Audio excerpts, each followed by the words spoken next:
मान्यवर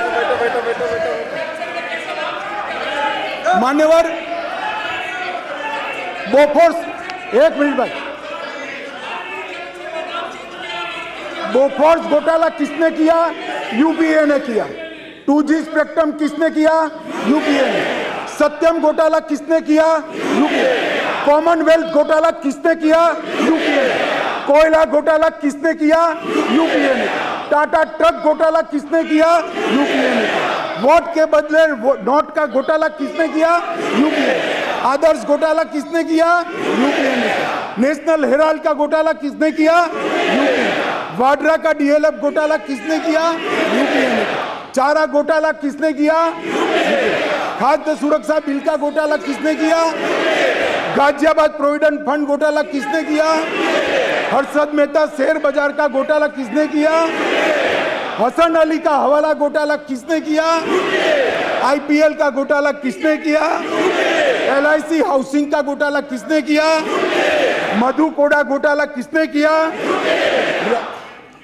fire front submarine घोटाला किसने किया? और कांग्रेस अध्यक्ष की यात्रा का भी घोटाला किसने किया?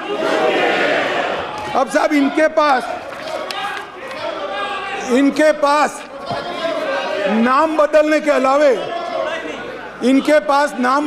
अलावे कोई रास्ता नहीं रहा है। मैं आपको बताता हूं, हमें कोई नाम बदलने की जरूरत नहीं है कि 9 साल में और अटल जी के 6 साल में हमने कोई ऐसा काम नहीं किया जिससे सर झुकाना चाह पड़े, सीना तान कर मैदान में जाएंगे। मान्यवर, एनडीए ने स्थिरता दी, 10 साल तक स्थिरता दी है। 30 साल से कांग्रेस ने 30 साल तक कोई सरकारों को चलने नहीं दिया।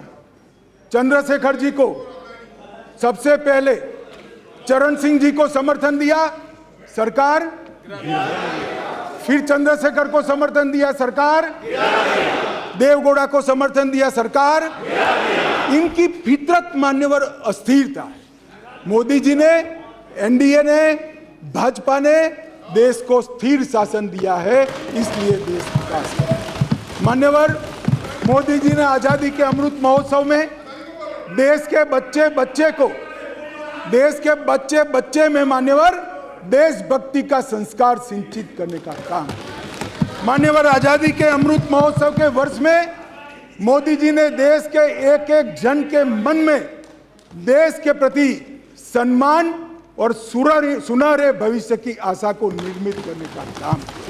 मान्यवर, शताब्दी के लक्ष्य तय किए हैं मोदी जी ने, शताब्दी के लक्ष्य तय किए हैं, और आजादी का अमृत महोत्सव समाप्त होते ही 15 अगस्त को अमृत काल शुरू होगा।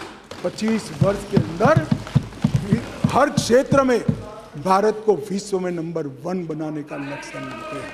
और मैं इनको कहना चाहता हूं, आपको अविश्वास है, जनता को विश्वास है। इसलिए आजादी के अमृत महोत्सव के वर्ष में भी अगर आप जनता के बीच में जनता के मुद्दों को लेकर नहीं जाएंगे, ऐसे गलत मुद्दे लेकर जाएंगे, तो वहीं बैठना पड़ेगा, आपको कितना भी बुरा लगे। मान्यवर, मैं आज इस सदन के अविश्वास की प्रस्ताव की चर्चा के माध्यम से देश की जनता को करबद्ध विनती करना चाहता हूं कि देश को आगे ले जाना है। भारत को ऐसे मोड़ में लाकर मोदी जी ने खड़ा किया है, इसको कोई रोक नहीं सकता। आज़ादी के अमृत वर्ष में हम सब ने शताब्दी में भारत कैसा होगा इसका संकल्प लिया है। संकल्प को सिद्धि में परिवर्तित करने के ये 25 साल है। एक 5 साल मोदी को दे दीजिए, आने वाले दिनों में भारत विश्व के सब क्षेत्रों में 1 नंबर का देश बनेगा। अंत में मान्यवर, मैं फिर से मणिपुर में दोनों जूथों को, दोनों कम्युनिटी को करबद्ध निवेदन करना चाहता हूं कि कृपया हिंसा छोड़ दीजिए, भारत सरकार के साथ चर्चा में आइए, अकेले चर्चा करते ही इसकी जगह साथ चर्चा करिए, रास्ता निकालिए और फिर से हम खुशहाल मणिपुर जल्द से जल्द बनाइए, यही मेरी अभ्यर्थना है।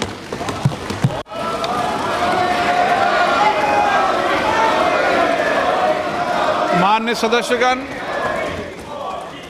मैं पुनः सुबह की घटना के लिए माननीय सदस्य को अंतिम बार चेतावनी दे रहा हूं। टीएन प्रतापन को, सुबह टीएन प्रतापन ने जिस तरीके से सदन की गरिमा और आसन की गरिमा को कम करने का प्रयास किया है, ये सदन की गरिमा गृह मंत्री अमित शाह की तरफ से लगभग 2 घंटे से ज्यादा का ये उनका अविश्वास प्रस्ताव पर भाषण था। कई तरीके के मुद्दे उन्होंने उठाए, इसमें राजनीतिक जवाब भी दिया। मणिपुर पर आंकड़ों के साथ वो आए विपक्ष को जवाब देने के लिए, और साथ ही साथ भ्रष्टाचार और तमाम ऐसे मुद्दे यूपीए के सामने रखे। लेकिन महत्वपूर्ण चीज ये रही कि अभी तक के अविश्वास प्रस्ताव के हम तमाम बहस को देखें तो गृह मंत्री की तरफ से इस तरीके के आंकड़े संसद में पहली बार देखने और सुनने को मिले हैं। बहुत हद तक ये तस्वीर भी साफ हो पाई कि आखिर वाकई मणिपुर में जो पूरा विवाद है उसके पीछे की जड़ क्या है और अभी के हालात वहां पर क्या हैं। एक मिनट, हाँ बताइए, पहले आप बोल लीजिए। सर, हम तो सरकार की तरफ से भरोसा दिलाया गया है कि मणिपुर की हिंसा जल्द शांत होगी। मैतेई कुकी से जो बातचीत है और हमारी चर्चा उसको लेकर के भी यहाँ पर बातें रखी गई। लेकिन एक एक करके पहले सुन लेते हैं कि गृह मंत्री अमित शाह ने आखिर क्या क्या बातें रखी, क्या क्या बातें कही उन्होंने। और चर्चा की शुरुआत करें।